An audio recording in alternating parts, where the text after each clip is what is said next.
আমার যেহেতু সোশ্যাল মিডিয়ায় বন্ধ করে দিয়েছি, অনেকে জিজ্ঞেস করেন যে আপনি সোশ্যাল মিডিয়াতে রাখতে পারতেন। আমার মনে হয় যে এটা আমার জন্য এখন আর ভালো কিছু না। সেদিন একটা সেলুনে গেলাম, একজন বলে যে ভাই কংগ্রাচুলেশন। কেন আপনার বাবা হয়েছেন? আবার আরে না, আপনি বাবা হয়েছেন। এখন দেখা যায় বানিয়ে বানিয়ে কথা বলে এটা কোটি মানুষের কাছে পৌঁছে যায়। আমাদের কাজ এটা না যে প্রতিনিয়ত সোশ্যাল মিডিয়ায় এসে মানুষকে বলবো এটা আমি না, এটা আমি। সো আমি সোশ্যাল মিডিয়াটা এই কারণে বন্ধ করে দিয়েছি। Social media is a source of mental trauma.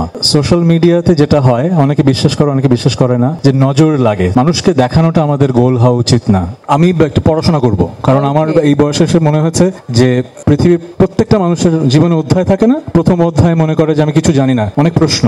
দ্বিতীয় অধ্যায় অনেক জেনে ফেলেছি, আর কিছু জানার নেই। আমি ওই অধ্যায়টাই ছিলাম, কিন্তু রিসেন্টলি আমার মনে হয়েছে আমি জীবন জগৎ সম্পর্কে কিছুই জানি না। আমার আসলে অনেক পড়াশোনা করতে হবে। সো এই বিরতির সময়টা আমি একটু পড়াশোনা বেশি করবো। অনেক ভারী হয়ে যায় যখন এত প্রশংসা করা হয়, মনে হয় যে এখন অনুপ্রেরণামূলক কিছু বলতে হবে। আমি অনুপ্রেরণামূলক কিছু বলবো না, আমি জাস্ট কয়েকটা গল্প বলবো, যে গল্পগুলো বলার পরে আপনারাই বুঝে নেবেন যে আসলে আমি কি বোঝাতে যাচ্ছি। আমার যেহেতু সোশ্যাল মিডিয়ায় বন্ধ করে দিয়েছি, অনেকে জিজ্ঞেস করেন যে আপনি সোশ্যাল মিডিয়াতে রাখতে পারতেন। আমার মনে হয় যে এটা আমার জন্য এখন আর ভালো কিছু না। একটা সময় হয়তো মনে হয়েছিল সোশ্যাল মিডিয়ার অনেক ভালো কিছু আছে, কিন্তু আউটওয়ে করে গেছে এখন। যেমন এই বছরই যেটা ধরেন একটা ঘটনা বলি, আমার এক ছোট ভাইয়ের বাবু হয়েছে, সে ছবি তুলেছে। আমি তার হসপিটালে গিয়েছি ছোট ভাইয়ের বাচ্চাকে দেখতে, 3-4 বছর আগের কথা। কোনো একজন এই বছর ওই ছবিটা দিয়ে বলেছে আমার বাবু হয়েছে, আমি কংগ্রাচুলেশন।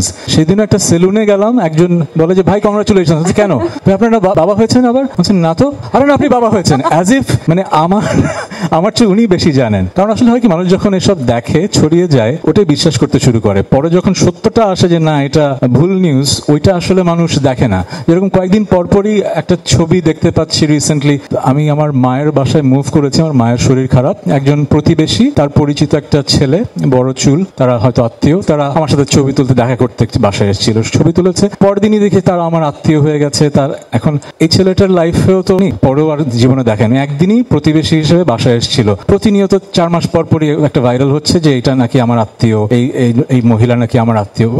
মানে ইটস সো ডিসঅ্যাপয়েন্টিং যে আগে একটা সময় ছিল যে এগুলো ফ্রিঞ্জ থাকতো, কেউ বানিয়ে বানিয়ে কিছু কথা বললে এটা ঠিক আছে, কিন্তু এখন দেখা যায় বানিয়ে বানিয়ে কথা বললে এটা কোটি মানুষের কাছে পৌঁছে যায়। কারণ হয় কি, ওই নিউজ, ওই একটা ফেক, সে একটা ন্যাশনাল মিডিয়াগুলো কভার করা শুরু করে। তখন হয় কি, এটা খুবই অসুস্থ একটা জায়গা হয়। আমাদের কাজ এটা না যে প্রতিনিয়ত সোশ্যাল মিডিয়ায় এসে মানুষকে বলবো এটা আমি না, এটা আমি। সো আমি সোশ্যাল মিডিয়াটা এই কারণে বন্ধ করে দিয়েছি। সোশ্যাল মিডিয়ার ভালো অনেক দিক হয়তো আছে, কিন্তু আমি এখন যে বয়সে এসেছি, আমার মনে হয় social media is a source of mental trauma.